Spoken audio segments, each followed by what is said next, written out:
Welcome, listeners, to www.ironradio.org, the website and podcast for all things strength sports and sports nutrition. With your hosts, Lonnie Lowry. Remember, Phil is like a gnarled old oak tree held together with scar tissue and bone spurs. Rob Fortney. And I'm telling you, the pain that I would suffer was beyond excruciating. And Phil Stevens. Do it, Rob. You'll kill all those nerves. Thanks for listening. Welcome, Iron Radio listeners. This is Lonnie Lowry. I'm an exercise physiologist, and I'm a nutritionist, and I'm a former competitive bodybuilder. Yeah, this is Phil Stevens. I run Strength Guild. I lift in powerlifting, Highland Games, and whatever else comes around the bike. So, this is Marty Gallagher, world champion team coach. My name is Kirk Karwoski. I'm a world champion powerlifter. There we go. Excellent. Yep, we have heavy hitters today, everybody. We are going to start with a little bit of news before we get into the guys' origin stories. Just quickly here, Isaac from Twitter sent in something through our Iron Radio intern. He says, "Hey guys, I've been trying to increase my deadlift, and I can get it to 485 just fine. No straps or belt or anything, but trying to go heavier, and my back always ends up rounding. Do you have any tips for strengthening my back?" Okay, this is Marty. Get your legs stronger. Typically, what we find is that most of the fellows that we work with, that where their spines bow, they're usually having to start with a high hip position to break the bar from the floor because of lack of leg strength. What we like to do is we build our conventional and our sumo deadlift up, starting from the bottom up with leg strength. Kirk? Okay. Make sure that your head is up and that when the bar leaves the floor, your shoulder is directly over the bar. You know, the center of your shoulder socket needs to be directly over the bar. If it's over, back off the bar a little bit, but make sure that head is up. And what Marty said. If the shoulders get in front of the bar, the spinal column has to become a crane to derrick it back into position. That's what we avoid at all costs. Without knowing any more about the guy, too, is like, what size are you? You know, I mean, if you're 148 pounds, you might need to eat. So no, it's true. He did. To be fair, he posted a picture, and I can't really share that with you guys. But he looks like a nice medium to large size guy. He's not a wave, you know. So. We see that a lot now. So what we said is universal for big, small, fat, and tall. Yeah. Yep. Yeah. I mean, so basically, get stronger. Let's get into Kirk and Marty. So. I don't know who to start with here, but I guess we'll go Kirk. I've read up on you, and I think everybody's kind of familiar with you. But what got you started in powerlifting at all? You know, I was born. It actually is very funny. I remember when I was about 5 years old, and I was lugging in a gallon of milk, bringing the groceries in. And I couldn't put it up on the counter. And my mom grabbed it and set it up there. And it pissed me off. And I just always wanted to be strong. And then when I was about 8, the answer to everything became very clear when the Incredible Hulk came on TV. That's the answer to every problem that I have. Yeah. And I started asking for barbells. And finally, when I was 12, I got my barbell set, and the rest was history. I mean, I wanted to do it before I ever even did it. It was like why I was put on the planet.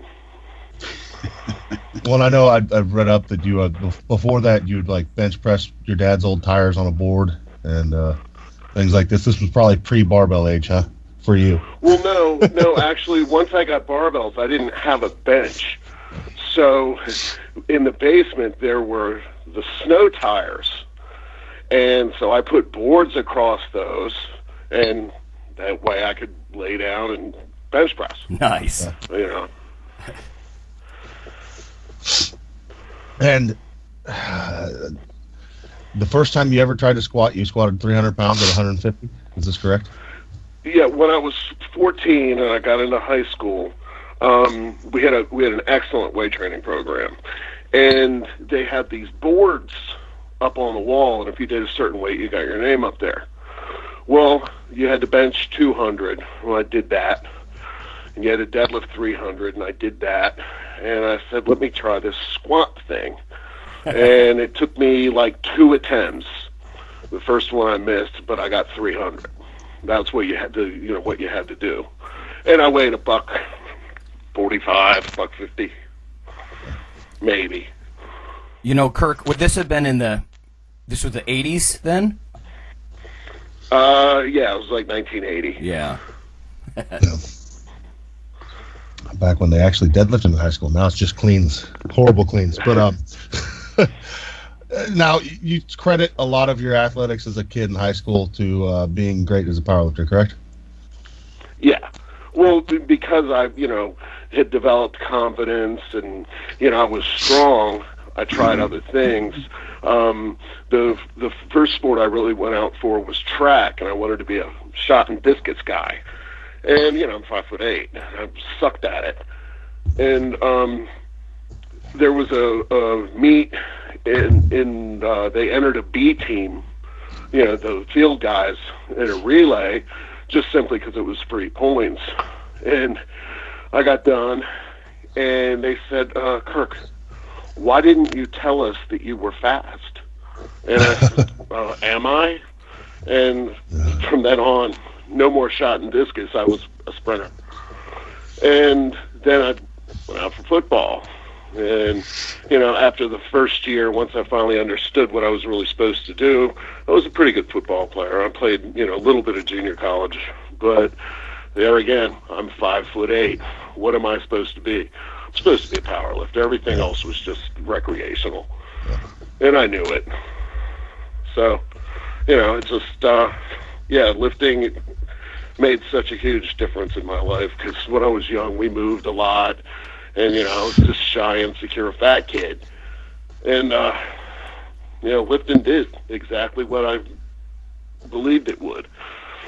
So everything worked out really well. So you basically started powerlifting then at teenage years. How old was that? I know you won the teenage nationals 3 times. So what age did you really start entering those?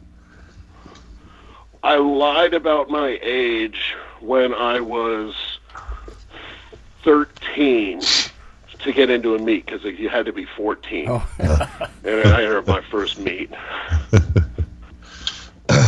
And then where along the lines then, Marty, did you guys meet?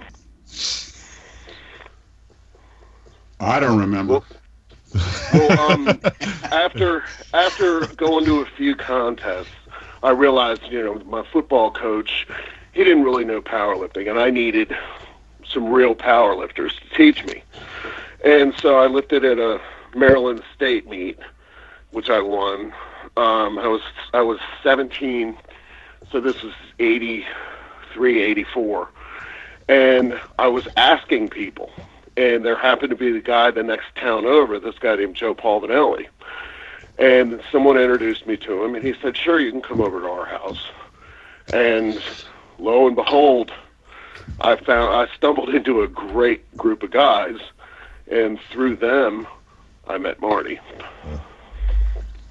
So what part, so through then at about 17, I think is what you said.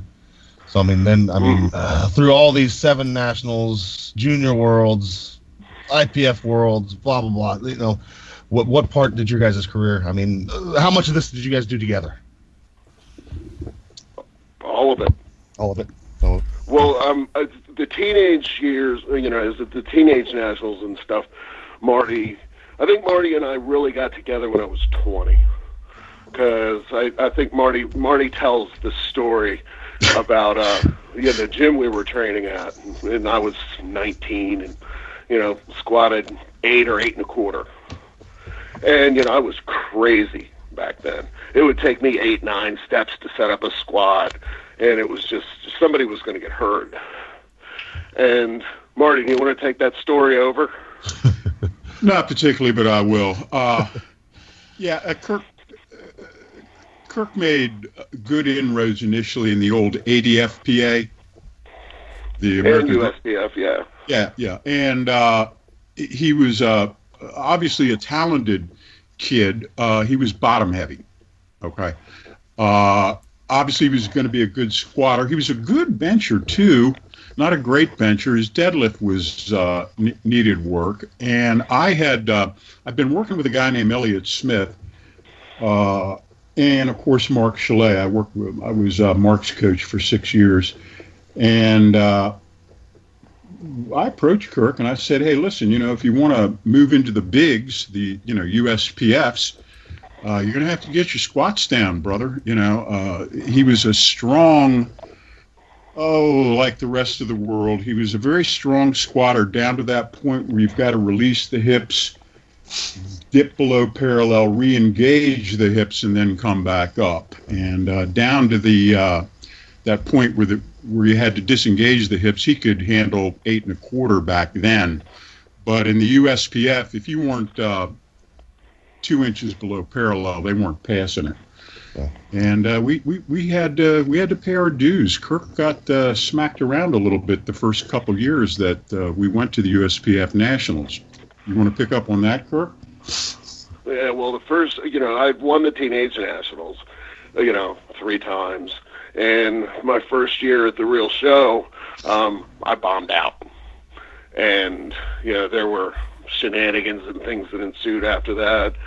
Then the following year, I got down to my 3rd squat and still didn't have one in. And, I told Marty, if I don't get this one, I'm done. I quit. I quit. I quit powerlifting.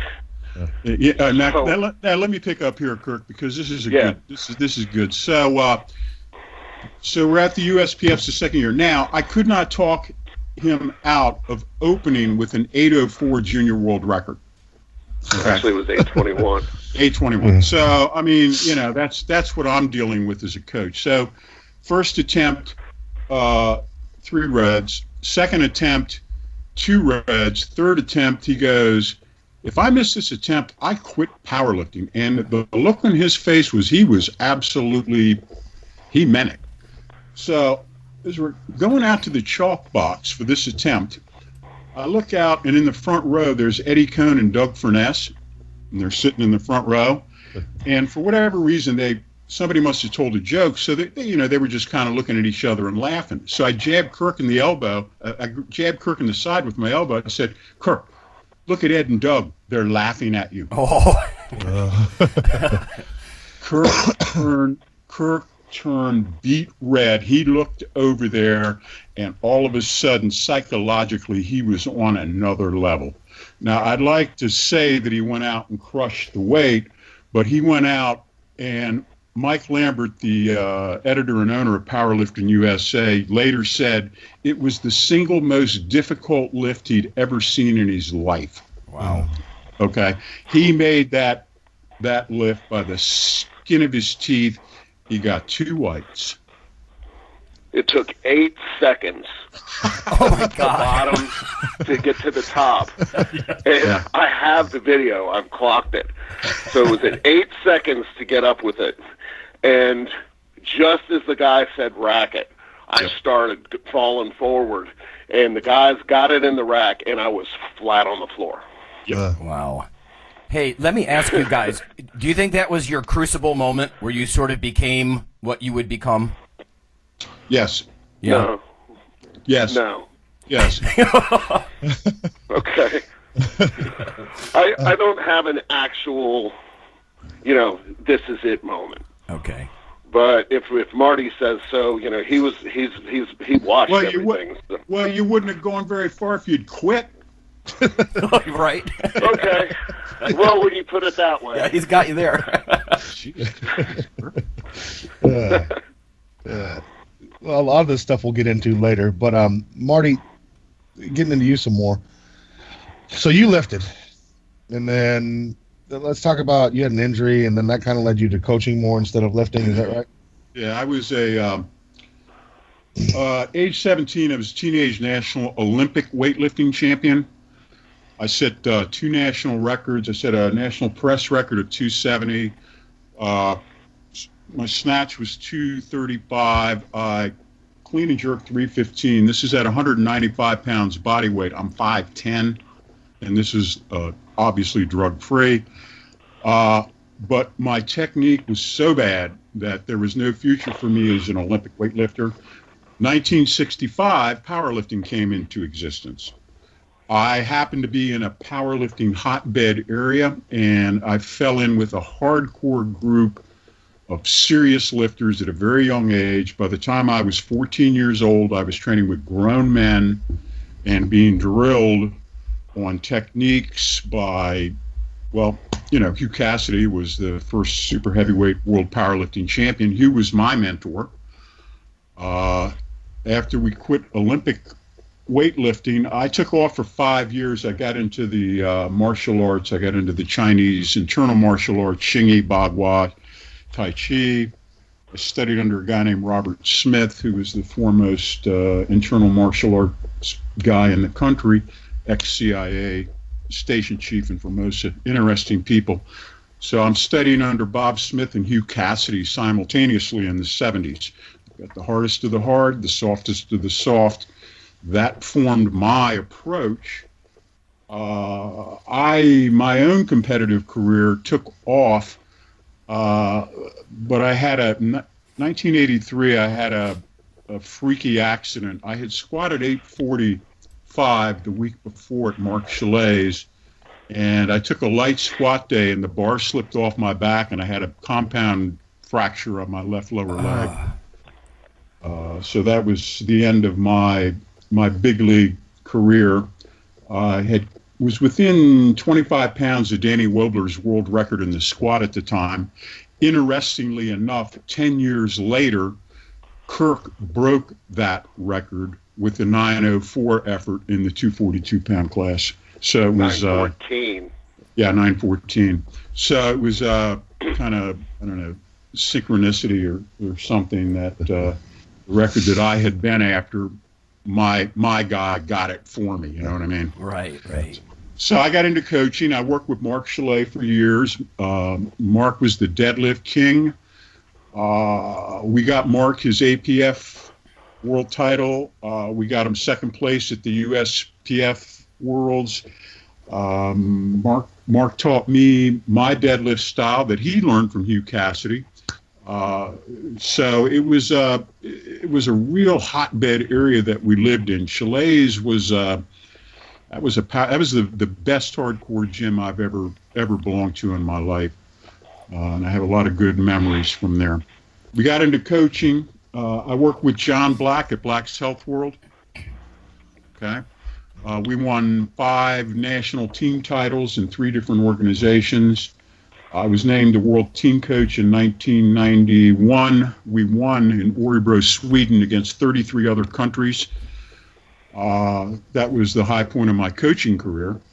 And you know, since then it's been I've worked with all types of individuals since then. Hey, Marty, Yeah. I was going to say, I've got a question for you then. I mean, I'm an academic, right? So I'm interested in partly, like, you're an accomplished author. What drew you into, I mean, you always hear talk of purposeful primitive and that sort of thing. What drew you in that way? Is that like a side project? Is it really woven into everything you've done, you know? Now what, my writing? Yeah, the writing stuff, yeah. I've been a full-time professional writer for 35 years. I work for the Washington Post. Okay. I have legitimate journalistic credentials. Not some guy who you know writes articles and sends them into some website. No, right. I've made my living writing for a lot of years. So that predated even the strength stuff then? No, actually, I got into professional writing. Hugh Cassidy, my powerlifting coach, was actually also my writing mentor. Hugh was a Renaissance man. In addition to being the super heavyweight world powerlifting champion, Hugh also was an incredible bass player. He played with Danny Gatton and Roy Buchanan, all these powerhouse players in the D.C. area. He was one of the country's foremost metal sculpturists. Okay, he was a botanist. He would graft pear trees on apple trees. He would run botany experiments. He spoke fluent German. He read Nietzsche in German. I co-authored 4 articles with him for Powerlifting USA in 1977. That was the start of my writing career. Okay. That's cool. I've often critiqued a lot of the fitness world, like the strength world too, but the scientists often aren't real scientists. The journalists aren't real journalists. But you were. It's almost. And are. I don't want to get into the topic of the day too quickly here. We're going to move in that direction. But it just makes me think about like what you said was, Renaissance man. Like you start to almost romanticize. Like, is that gone? And I don't want to get into, like I said, the then and now topic just yet. But that makes me think that maybe we've lost something. You guys did seem like Renaissance guys. No, we have. Yeah. Yeah. Before we go to the topic of the day, like I said, like Lonnie's alluding to, kind of everything shoots that way. But I want to, Kirk, so you've done a lot of amazing things, from 1,000 for 2, 800 for 5, 826 raw. What in your head is your most impressive? Well, I'm kind of tied up. The 800 for 5 and the 1,000 for 2 are my favorites. And like I say, they're different. But yeah, the hardest thing I ever did was the 1,000 for 2, because the week before I did 980 for 2, and I was huffing. I mean, it wasn't easy. And I spent, I got done benching on Saturday at the end of the week, and Monday was squat day, and I spent the whole weekend sitting on the edge of the couch, rocking back and forth, wondering what to do. Just like the guy on Animal House with the angel and devil. I had the angel saying, "Take the grand, stroke it, put it back, and go into the meet fresh and happy." And the devil was like, "Fuck you! Are you kidding me? You pussy!" And I spent the whole weekend like that. Yeah.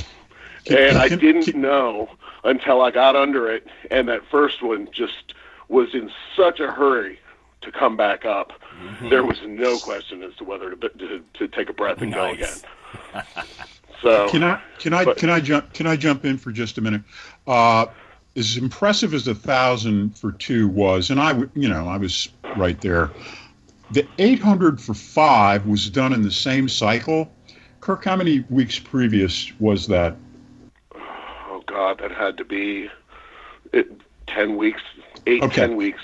Here's what I have always wondered: if we had just been able to continue with the raw squatting, just the belt, because Kirk was light at this point. He was 10 weeks out, and he was light in his body weight. And I'd always wondered, what if we had been able to finish out the entire cycle raw? What would he have done? What could he have squatted raw? I'm thinking, I'm going to say 920. And this is a 275 body weight. Kirk, what would you say? 925. The math is there. If you can do 800 for 2, you can squat 850. And every rep after that is another 25 pounds. Also, Kirk's 800 for 5 was done on the breath. In other words, one breath for every rep. He did not get to rep 3 and then huff 3 or 4 breaths to get rep 4, and then huff 3 or 4 breaths to get rep 5. Brad Gillingham, my buddy Brad, saw it, and he said, "Marty," he said, "if that was me or you, when we got to 5, we would have kept breathing, and we would have got 8 with the 800. He said it was amazing. 800 for 5 on one breath. Yeah. Right, yeah. Well, it wasn't exactly one breath. There was always the cleansing breath in one in, but it was every one between, Marty wrote a thing up, and then when you time it and you watch it, everyone was exactly the same. Identical. I think that I could have done 7 that day. But I was supposed to do that, and that was the last week without knee wraps, and my knees were starting to get angry. Oh, suck it up. Come on. Well, but no, that was what was on the plate, and I knew it was a big deal. But it really, in hindsight, it's like, wow, that really was something. To me, it was just the number du jour. Also that same cycle, we had what was the 800 deadlift? Was that 800 for 2 or 3? Oh. And then the following week, 8 1/4 for 1. Okay, Kirk's deadlift always got the shit knocked out of it in competition because of the squat. Yeah. The squat took the edge off his deadlift. But again, he was a legitimate 825 deadlifter. Mm-hmm. Stupid small hands. If I can, guys, let me return to the 1,000 for a double. If I remember right, what impressed me the most about that, and I'm glad that's on film, right, is Kirk, you said something like leave it on my back or something like that. It was really motivating. I want to hold it. Yeah, I want to hold it. Yeah. Well, what happened was I came up with that second one, and as I locked it out, it wasn't heavy. Yeah. It felt like I had 2 1/4 on my back, and plus, my mind was blown, and I just wanted to take a second. Yeah. And think about what I just did, and when in God's name is 1,000 pounds not heavy on your back? Yeah. That's never going to happen again. So I want to stand here with 1,000 pounds not heavy on my back. Right. Yeah, make it last a little. Yeah, I was savoring the moment. Yeah. Well, I think this is a good way to segue to the next part, because I think everything else runs into that. So you want to take the short break right now, Lonnie, and then we'll go from there? Sounds good. All right, folks, we'll be back in just a minute or two.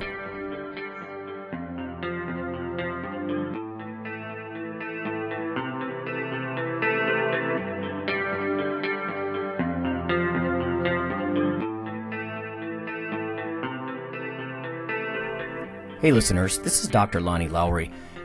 If you've ever had anyone critique you on your protein intake as part of your weightlifting lifestyle, oh, you poor meathead, all that extra protein is going to rot your kidneys or weaken your bones or dehydrate you or give you gout or who knows what.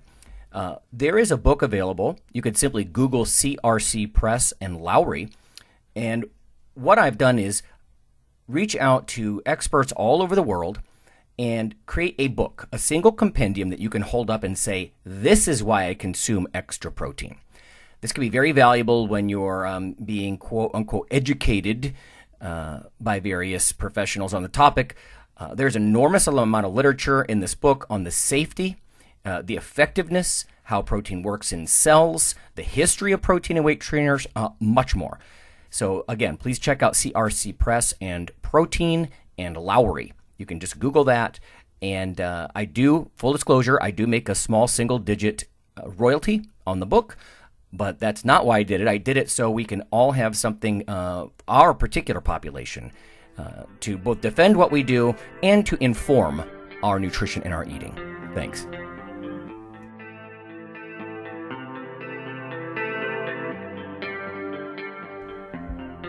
IronRadio is, of course, primarily a podcast. But over the years, there have been technical glitches calling for backup streaming and listeners who wanted the convenience of other sources of audio content. Toward this end, IronRadio is now simulcast and backed up on YouTube. If needed, please search Lawnman07 or IronRadio from within YouTube. There's not much video, but if you like to listen through YouTube on a Roku or other living room device, there you go.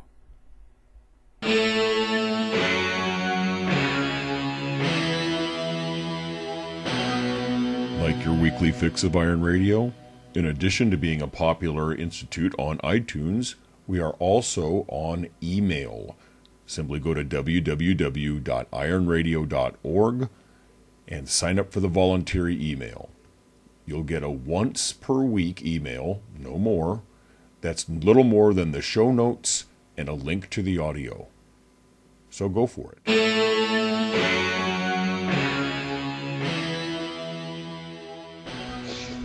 Hi, we are back. We've got Marty Gallagher, Kirk Karwoski.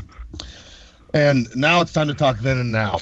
And the first thing that pops out to my head is, I I get to see Eddie Cohn quite a bit, things like that at meets.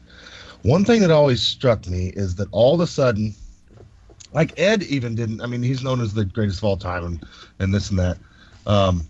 He is the greatest of all time. Wait a minute. He's not known as. Yeah, he is. But yeah, no. Sure. What I'm getting at here, though, is even Ed, he didn't start really getting the attention he deserved until the last couple years. And like people like you, Kirk, when we announced we were having you on, people were amazed. And it's like, what do you think it is now?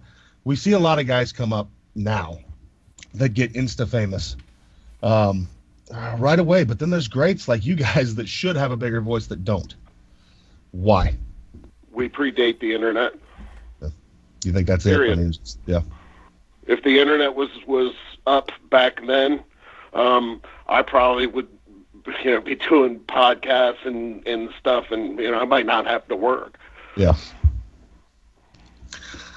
So. Makes sense. Yeah. No, I mean, it is, and I mean, it's just. And because like I'm, with all the social media, and I'm not really all that savvy, and don't really want to be. That's what hurts me. Yeah. And the fact that I haven't competed in 20 friggin' years. Yeah. But the guys now that work the social media and have talent, bless their hearts. They're able to be real famous. Yeah. Another thing I want to touch on. It's real big, right? So you, in your career, you pretty much ate up to all your competitions. Is that correct? Pretty much. One thing we see now, that I'm seeing now, a lot of lifters spend a lot of time cutting weight for too long. Like you see a lot of people fighting to stay in lighter weight classes for a lot longer. I mean, what do you think? What is your take on this? I mean, compared to when you were doing it at a high level. Well, if you're when you're let's take the 220 class. If you weigh over 230, you shouldn't cut down to 220. You should push up to 242. Get bigger. You'll get stronger. So if you're cutting more than half the weight class, you're kicking yourself in the ass. Yeah. Well, I don't necessarily agree with that, but I would say this. I think that in powerlifting, we're really talking a mass per cubic inches of height. I mean, you're not going to do well in powerlifting if you're 6'3" and 180 pounds. There's a density factor that has to be taken into account. You have to, if you're serious about optimizing your powerlifting performance, then, as my old coach Hugh Cassidy used to say, eat your way through the sticking points. Because I wanted to be a super heavy. I wanted to weigh 3 1/4, but I could not get my weight up that high. Back in those days, the biggest that I ever could get I got to about 295, and I said, well, if I'm going to be a super, I have to weigh at least 320. Yeah. But that was my goal, was to be a super heavyweight. We routinely slam 4 to 6 quarts of whole milk a day. I mean, that was just de rigueur back in the 70s. And I think so much of that is lost in this day and age. It's a drug culture today. We won't even get into the corrupted judging and the monoliths and that stuff, because it seems everything today is about how do we make heavyweights light. Back in our day, back when we were coming up, we were about how do we make lightweights heavy. I mean, we would train with no gear, so that when we did put the gear on, it meant something. Kirk would jump from 685 for 8 without a belt to 800 for 5 just putting the damn belt on. The belt meant something because he didn't wear it all the time. Okay. Yeah, the belt was a 60-pound jump for the next week if you added the belt. 60 pounds right off. Just the belt. Okay. Eddie routinely would train in the off season without wearing any gear. He'd do his stiff legs. He'd do all his stuff without, he'd be conventional pulling. This is back when he was still able to sumo. And that was our strategy. Let's get as strong as we possibly can without this stuff. then we'll put it on. That was the approach, and we slammed calories. And I used to take it even further than that, because not only was it not gear, but I'd have on my street tennis shoes, and I'd use an Olympic bar and only 45-pound plates, everything to make it harder. Yeah. Do you understand that? Do you understand that dichotomy? I mean, nowadays everything is about how do we make it easier. Yeah. Back in those days, how do we make it harder? Yeah. We used to spend the off season deadlifting, standing on a 100-pound plate. Yeah. Oh yeah. Yep. Deficits. Yeah. Pause squats, long paused benches, dumbbell benches, all kinds of stuff that we're looking to increase the degree of difficulty. And also we always sought out and fought through the sticking points. We didn't find little sneaky ways to sneak through the sticking points. Okay, we sought them out, we embraced them, we struggled through them. That's where the adaptive response lies. That's where the gains lie. Nowadays, everybody's trying to figure out how do we avoid the sticking points. And it shows in the physiques. These guys are not muscled up like they were back in the 70s and 80s and early 90s. You look at the guys that were of our generation: John Gamble, Kaz, Larry Pacifico, Ed, Kirk, Doug. These guys were muscle monsters. Yeah, Jimmy Cash. Jacked. These guys were rocked out. Lamar Gant. Now Dave you look Jacoby. at David Jacoby. Oh my God! Joe Ladnier. Oh man, these guys were monsters, and it was because they bore the weight. Yeah. Hey, you guys, tell me about Dave Jacoby. Actually, was trained by Pep Wall at my gym. Yeah. Right. That's where I train at bodybuilders in Akron. But that's you must be so old. I'm 50. So yeah, Pep. Yeah, we would try to recruit Dave for blacks every year, and Dave said, no, Marty, or I live for Pep. Right. There's a lot of loyalty there even now, Now, the interesting I tried thing to hate Dave Jacoby, and because I was trying to take his spot. Couldn't hate that guy. He's a nice damn guy on the plate. No one ever beat Dave. No one ever beat Dave. No, you didn't. When did you beat Dave? I did. No, I said I did not. Yeah, you did not. Yeah, don't be jumping up on me, Kirk. All right, now look. The interesting thing about Dave was he only trained one day a week when he was on the road driving trucks. Mm-hmm. National, international level guy, one heavy day a week. Boom.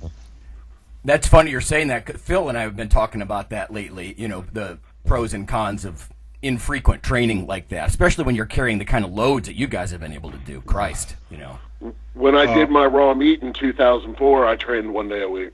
Yeah. We're currently, Kirk and I are currently working with 10 lifters in a country garage gym in Frederick, Maryland, and we work with them Sunday for 2 hours, and that's it. That's all the training they do for the week. Every single one of them is making incredible progress. Squat, bench, dead. Squat, bench, dead, a little arm work, see you later. Yeah. No, it's amazing how that's changed. Let's get into then training then and now. I mean, it's big right now. You see this come, the squat every day and blah, is all the rage. But I mean, what do you think is still the best? Show us the results. Who's beating what we did? Yeah. Why would we take cues from them? I don't get it. Yeah. Kirk, say something. I liked, I was taught that way, and I liked 1 time a week. To me, it was more of a mental discipline. If you screw the pooch and miss something, you've got to fret about that for a whole 7 days until you can come in and redeem yourself. Right. And that sucks. If it was those rare times I had bad workouts once I got myself together and was really producing, man, I wouldn't be able to sleep when I got home. If I missed something. I mean, it was like somebody killed me. Yeah. I mean, Just a motivator. So when you came in, you had to have yourself together. You weren't screwing around on Facebook with on your phone during a workout. Mm-hmm. And you didn't get 5 opportunities because you're doing 5 times 5 to get it right. Yeah. And again, I think that the whole volume approach to power training is like flogging the muscle to death. What we did was just shot it through the heart with a shotgun. Boom. Okay? And that's the schism. There's always an inverse proportional relationship between volume and intensity. Yeah. We were radical toward intensity. Nowadays, it seems like they're radical toward the volume. I think a lot of the volume trainers don't have anything else to do. They can afford to spend a couple hours a day, 4, 5, 6 days a week in the gym. Mm-hmm. I don't get it. There's too much of life to live to train that way. Hey guys, let me Marty, you in particular. We had you on the show about 300 episodes ago. I don't know if you remember, but. Yeah, that was one of the high points of my life. I'm sure. So I think at the time we had discussed like the real performance now versus then. Has performance in your mind, and I know I'm setting this up, right? You're going to probably tirade on this, but has performance substantially increased? Are the guys that much further ahead than they were, say in the 80s and 90s or... No, they've gone backwards. Mm-hmm. Come on. Can you elaborate on that? Well, I mean, how do you compare? Are you talking about geared lifting? I mean, what are we comparing here? So I'm a little fuzzy on that. Right. Well, either. I'm just looking for open-ended, question here. Like. Well, again, I think that if you look at the physiques and you look at the performance of the guys that came up in the 70s and the 80s and the 90s, and you compare that to what you're seeing out there today,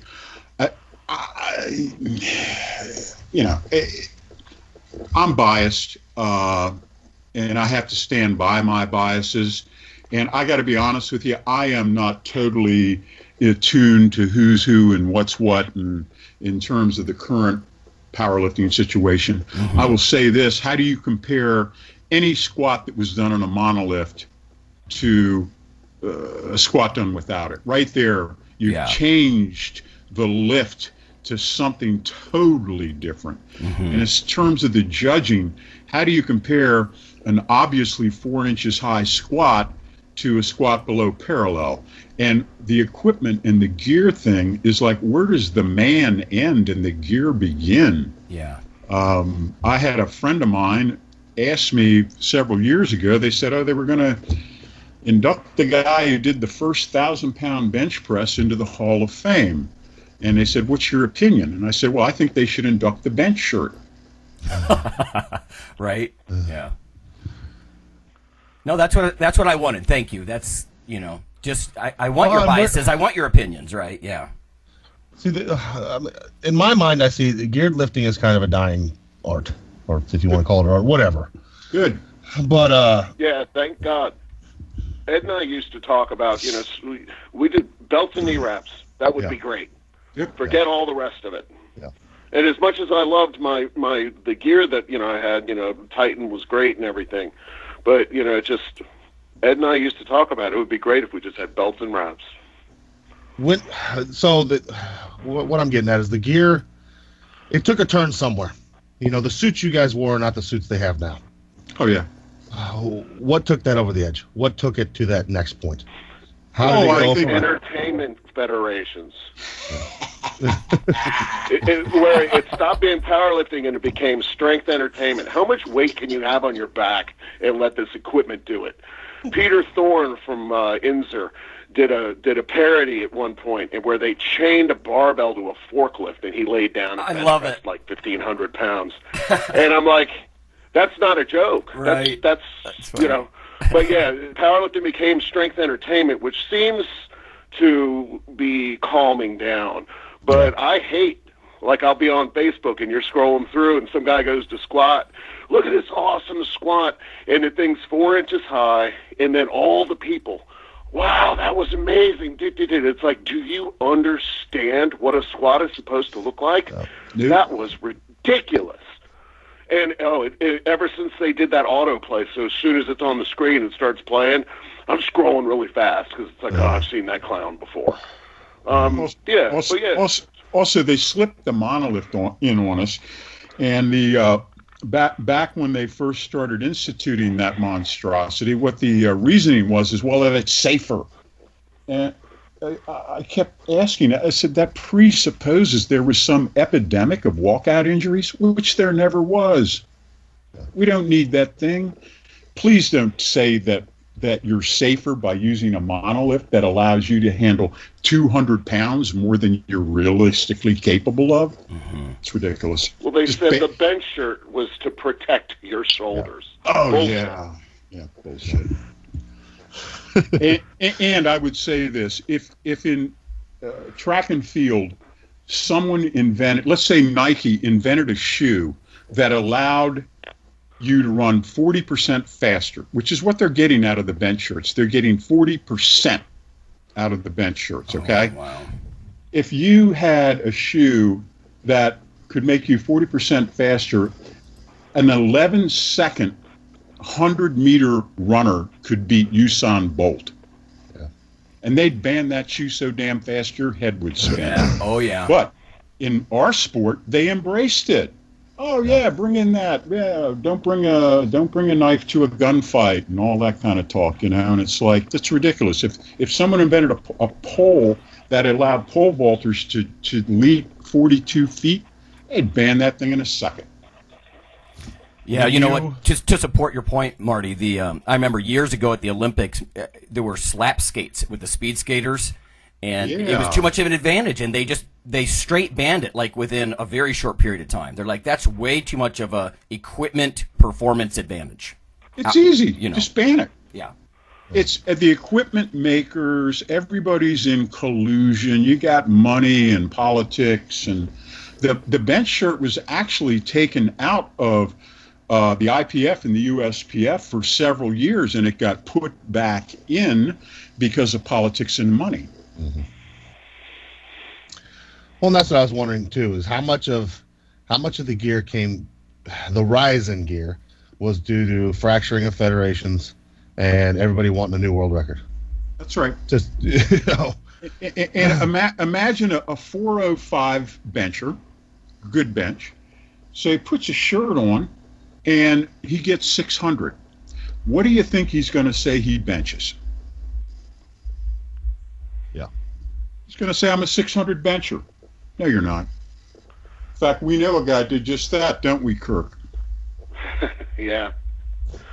Or the guy, I can't tell you, I've had people come up and, they introduce themselves at a meet and, well, yeah, I'm a world champion, 242 lifter. And I'm like, what were your numbers? And, the dude didn't total 1,600. Yeah, he was a world champion of Pennsylvania, the world champion of Ohio, or the world champion of California, the world champion of New Hampshire. Yeah, the world champion of New Hampshire. Yeah, everybody's a world champion. So, to put this in relative terms here. We're blowing your minds. 10 years ago, I did a meet. I was always the raw guy at the equip meets. So I was opening, 600 at 242. There was a kid there opening 700. So in equipment. So I asked him, what's your best squat raw? He had done 405 once in the gym.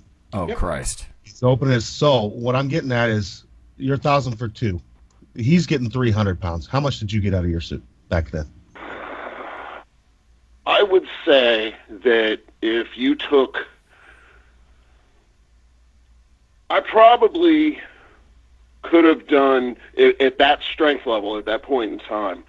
I'd say that my equipment was giving me 100 pounds. Yep. That's what I would say.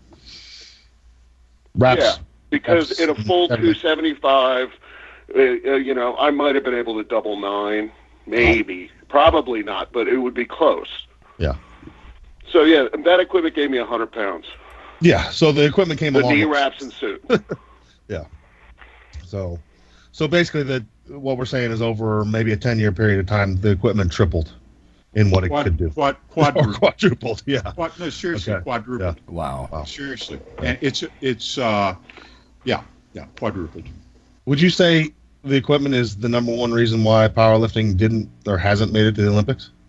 Yes. They've never made it to the Olympics. Are you kidding me? They're not looking to have any more at-risk sports in the Olympics. They want less at-risk sports. They're trying to get rid of shot putting and discus.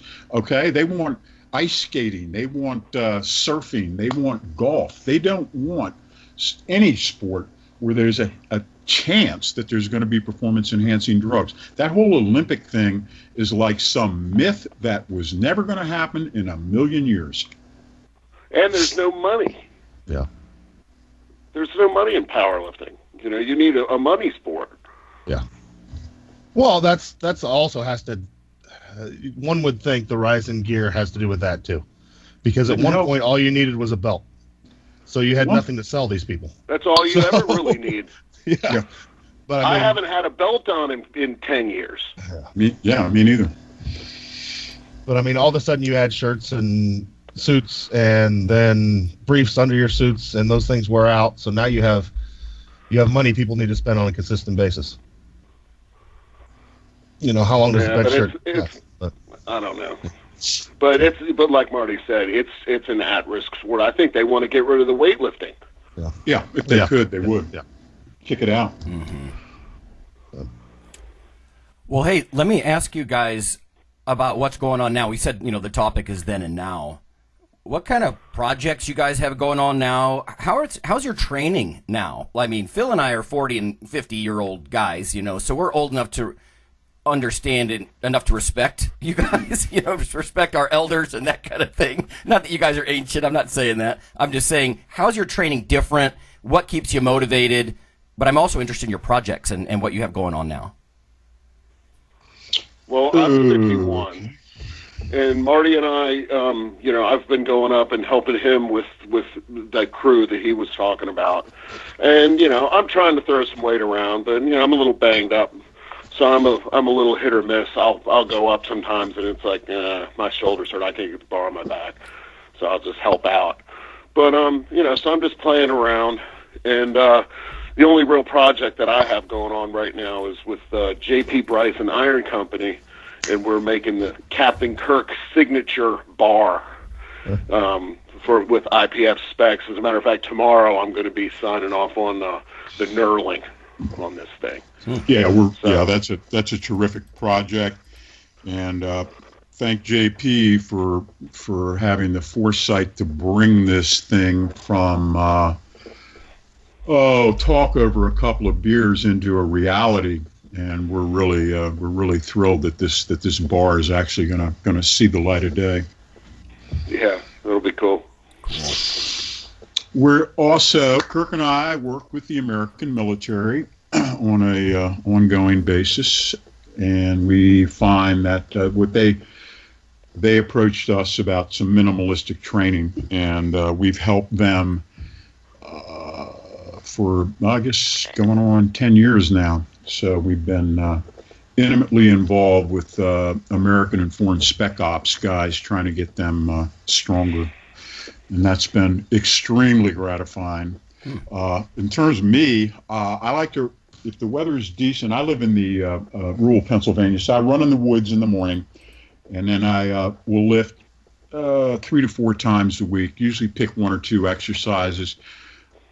At this point in my life, I'm able to kick my own ass within about 15 minutes of really serious lifting. Mm-hmm. And I love it. I mean, I still do it. I'm at 98 pounds now, which is the same weight I was in high school, and feeling extremely vibrant and healthy despite being just shy of 70. Well, boom chakalaka. Yeah. What if people wanted to? Are you guys open to, I don't know, the seminars, things like that? What if somebody wanted to have you guys out? Yeah, we do that. Oh. Yeah, they could just message me on Facebook. Is the easiest thing. Okay. Yeah, or they can get in touch with me. Listen, I'm doing a weekly article for JP Bryce at IronCompany.com. So we've got a stack of, I think, about 50 articles that I've written this year. Just any topic that comes into my head, he allows me to riff on. So it could be anything from, music and training to squats to, all kinds of stuff. So if you're interested in expanding your current horizons a little bit, you might want to tune in and take a look at that. Also, the Purposeful Primitive book is still, I wrote the book. I wanted to make it timeless when I wrote it, so I didn't do anything that was current at the time. So that book is still a good guide to how we train and our strategies. People can also contact us through with JP Price through that website also at Iron Company. Yeah, I was going to say the Purposeful Primitive book, I have to say, is one of the best reads there is. If you haven't read it and you're into training, you need to. How long has it been out? 10 years? 10 years. Yeah, okay. I was going to say it's been about 10 years since I read it the first time. So, sweet. Well, I think we'll call it there, guys. Yeah, thanks, guys. Okay. Good enough. Thank you, guys. Incredible. Yep. See you tomorrow, Marty. All right, buddy. Catch you later. All right, bye. Bye.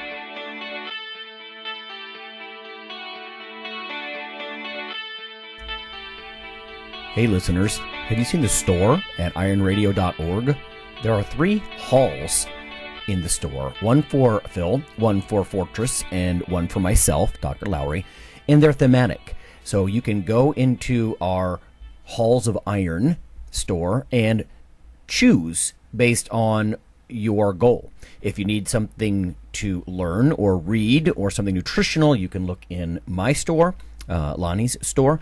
If you want something about injury prevention or competition, then take a look at Phil's Hall of Iron. And if you want something about motivation or daily training, Fortress's Hall has what you're looking for. There are some fun, heroic descriptors as you browse through the stores. We try to make it a little more fun than the average boring online store. And whether you're a novice lifter or someone more experienced, you can take heart that you're not wasting your time.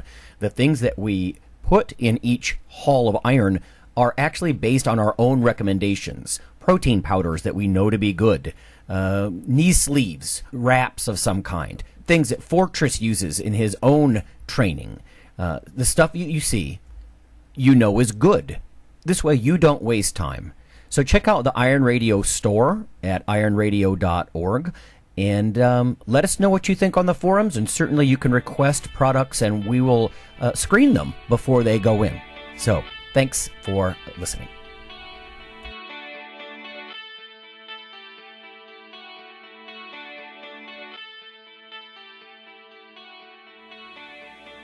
Iron Radio is accepting donations.